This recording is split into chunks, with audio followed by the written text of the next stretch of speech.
That incredibly frustrating feeling where you log into your analytics dashboard. Oh, I know exactly where you're going with this. Right. And on the surface, everything looks like an absolute massive win. I mean, you're getting the clicks, your impressions are trending up, your audience reach is We're expanding. getting all those likes, shares, bookmarks. Exactly. It feels like you are perfectly executing the digital playbook.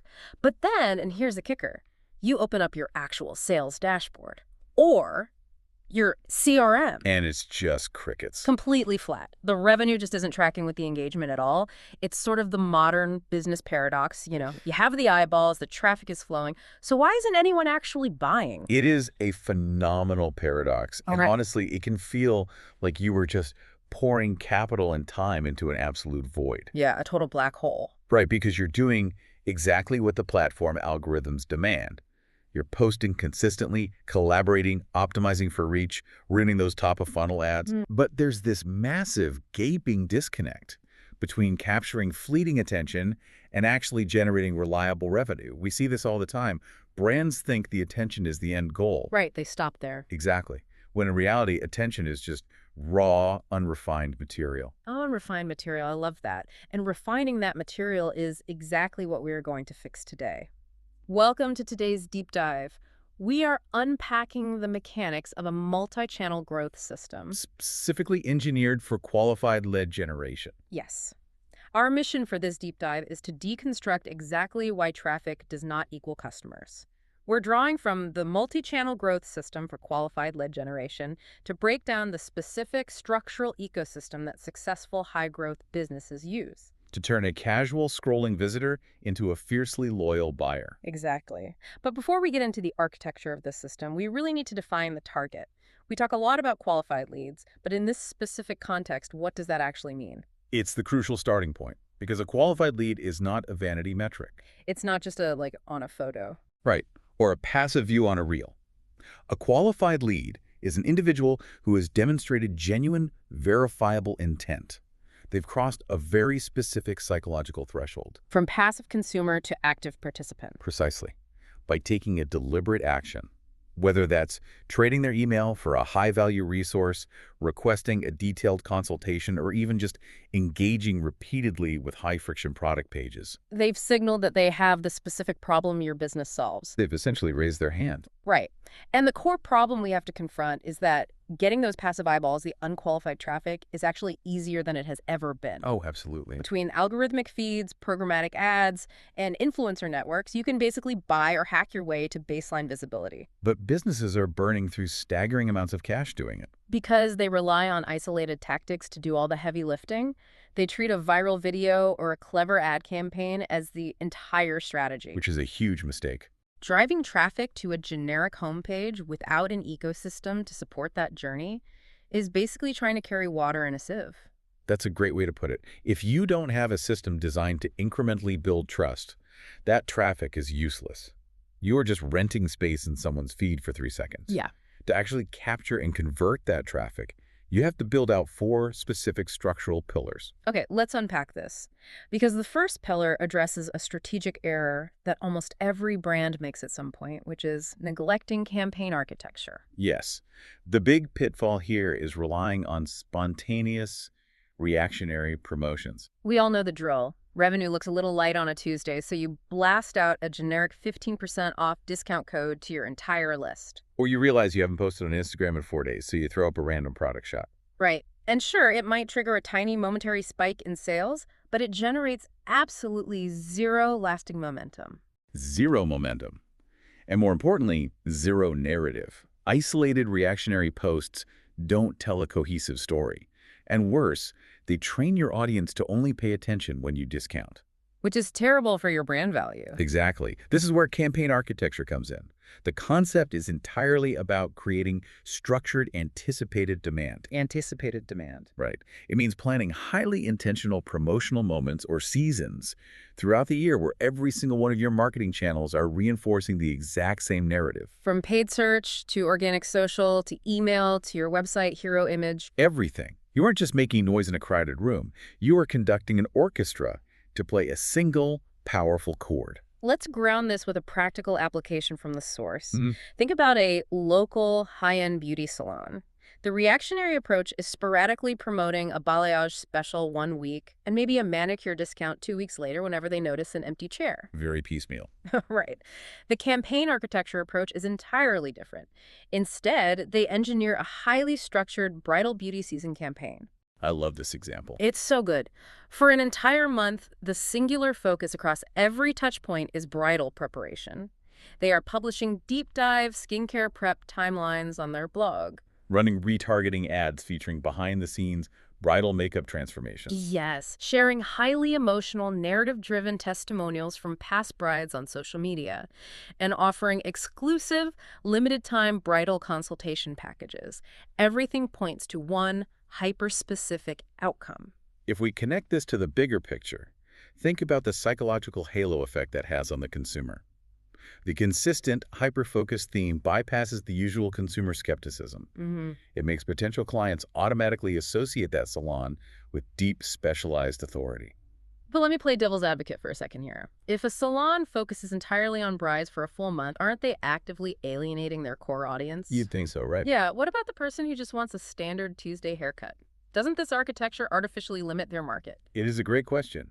But the data shows the exact opposite happens. Authority is magnetic. Magnetic. Okay. When you demonstrate extreme competence and organization in one specific vertical, like bridal beauty, it creates a halo effect over your entire brand. Ah, I see. The regular Tuesday haircut client sees the bridal campaign and thinks, wow, if they're trusted to handle someone's wedding day, they can certainly handle my trim. Right, it elevates the brand's perceived value across the board. Exactly. Brides inquire because the messaging feels incredibly tailored to their high-stakes need, and everyone else buys in because the brand has positioned itself as an elite expert, not just a commodity service. That is structured momentum. Here's where it gets really interesting. Because let's say that campaign architecture did its job perfectly. A potential, highly qualified customer discovers the brand. They see the bridal video. Or they click the retargeting ad. They land on your site. What happens next? This is the massive drop-off gap. Usually the user scrolls around for 10 or 15 seconds, gets a text message, tabs away, and they are gone forever. Poof, gone. We spent all this time building the campaign and then let the traffic just walk out the back door. Which is exactly why the second pillar is so critical. Conversion architecture. Conversion architecture. Right. If campaign architecture is about manufacturing the demand, conversion architecture is the mechanism for capturing that interest at the precise micro moment it peaks. Because if you don't have strategic, frictionless tools in place to capture that fresh attention, you lose the lead entirely. You have to facilitate an exchange. You must offer something of immediate, tangible value in exchange for their contact data. that is the only reliable method for turning an anonymous IP address into an identifiable, reachable prospect. Exactly. Let's look at how this plays out for an e-commerce brand. Like a company selling high-end, handmade statement jewelry. Okay. A visitor is scrolling through Pinterest, they see a stunning, bold necklace, and they click through to the product page. But they're browsing purely out of curiosity. Exactly. They have zero intention of dropping $200 on a piece of jewelry today. So they hit their mental friction point, move their cursor up to close the tab, and they are about to bounce. But right at that exit intent moment, a pop-up appears. Right. And it isn't a generic join our newsletter for updates form. No one wants that. Nobody. Instead, it offers a highly curated, beautifully designed, downloadable style guide for statement jewelry. It shows exactly how to pair bold accessories with minimalist everyday outfits. Now, wait. Yeah. I have to stop here and push back a bit. A pop-up right as I am trying to leave. As a consumer, I instinctively hate those. We all do. We've all been trained to immediately look for the tiny X in the corner. Doesn't utilizing intrusive pop-ups risk annoying the user and damaging the brand's premium feel? It absolutely does if you are using it wrong. This is the difference between a low-value interruption and a high-value contextual exchange. Okay, contextual exchange. Consumers don't hate pop-ups. They hate irrelevant friction. If you interrupt my exit to ask for my email so you can spam me with company news I don't care about. I will close it immediately. Exactly. But if you interrupt my exit by offering to solve a problem, I'm actively experiencing, like, how do I actually wear this giant necklace without looking ridiculous? The friction becomes a service. You are offering zero-party data economics. Yes.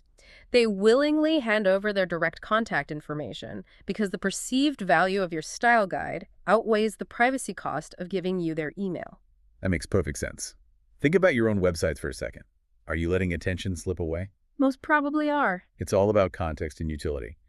When the visitor happily trades their email for that fashion inspiration, they have officially entered the brand's ecosystem. Attention becomes a tangible opportunity, not a missed moment. We're building an owned list rather than perpetually renting our audience from social media algorithms.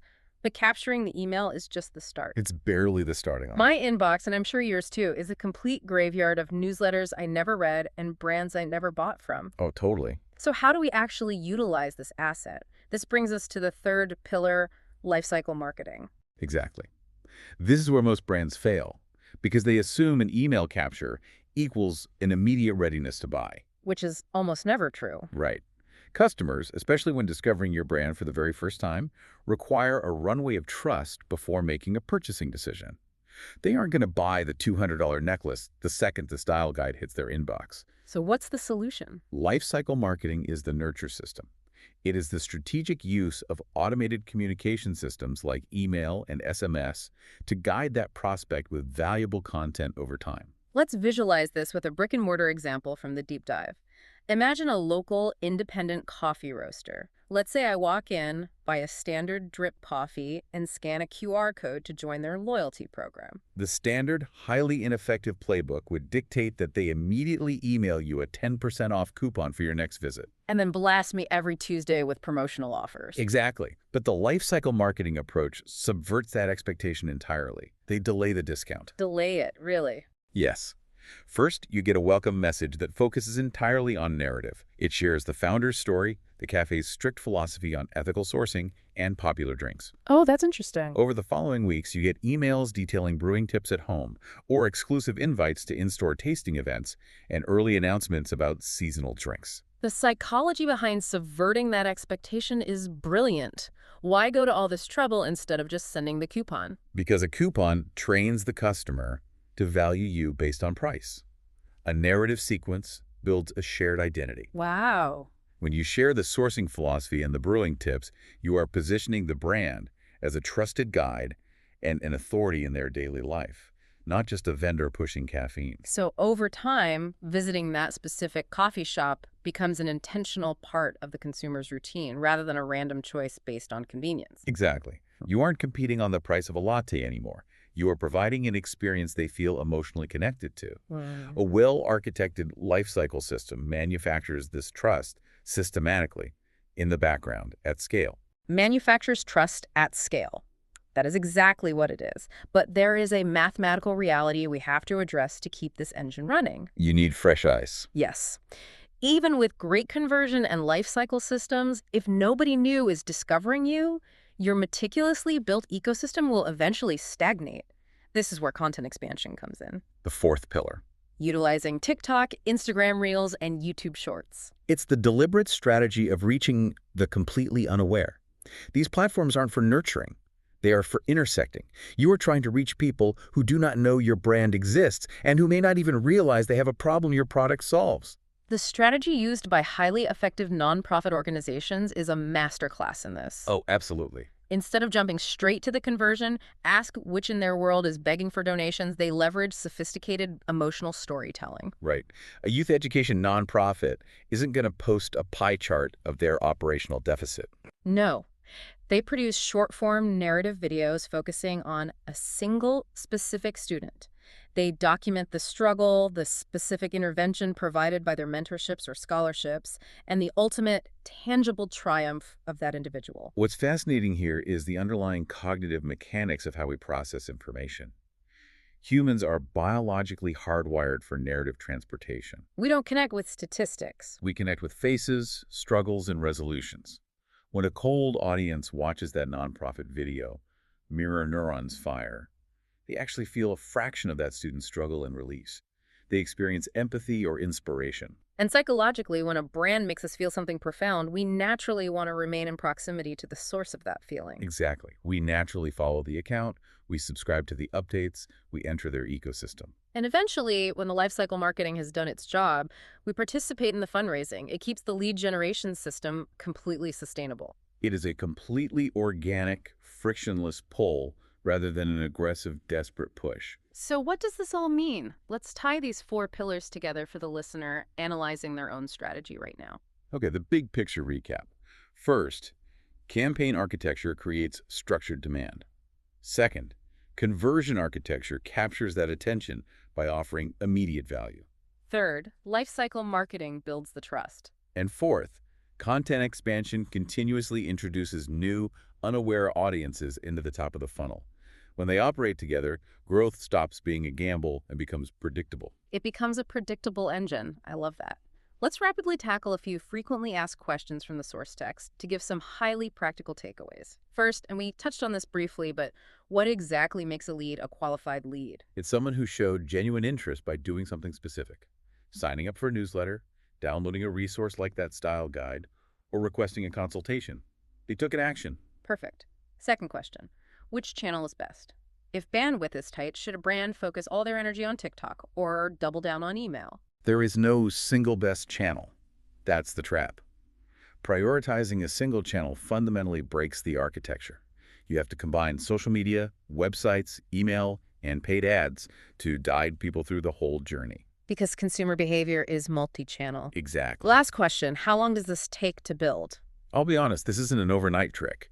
It takes several months of building this structured system to see your audience and lead database truly grow. But once it's running, it captures value perpetually. It's an asset, not just an expense. That is the perfect distinction. So as we wrap up today's deep dive, the takeaway is clear. Stop chasing short-term traffic spikes. Stop letting algorithm updates dictate your strategy. Instead, build the robust infrastructure that converts visibility into long-term sustainable growth.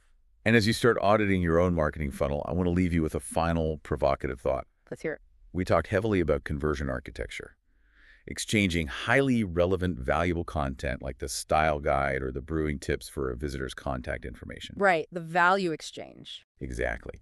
But what happens to this architecture when artificial intelligence begins generating hyper-personalized style guides or brewing tips instantly on the fly for every unique visitor who lands on your site? Oh, wow.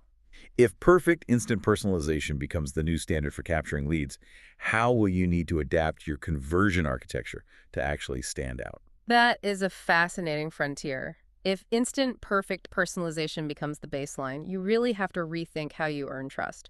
We are definitely going to have to explore that shift in a future discussion. Thank you so much for joining us on this deep dive. Now it's time for you to look at your own analytics, find the holes in your sieve, and start building your own growth ecosystem. We will see you next time.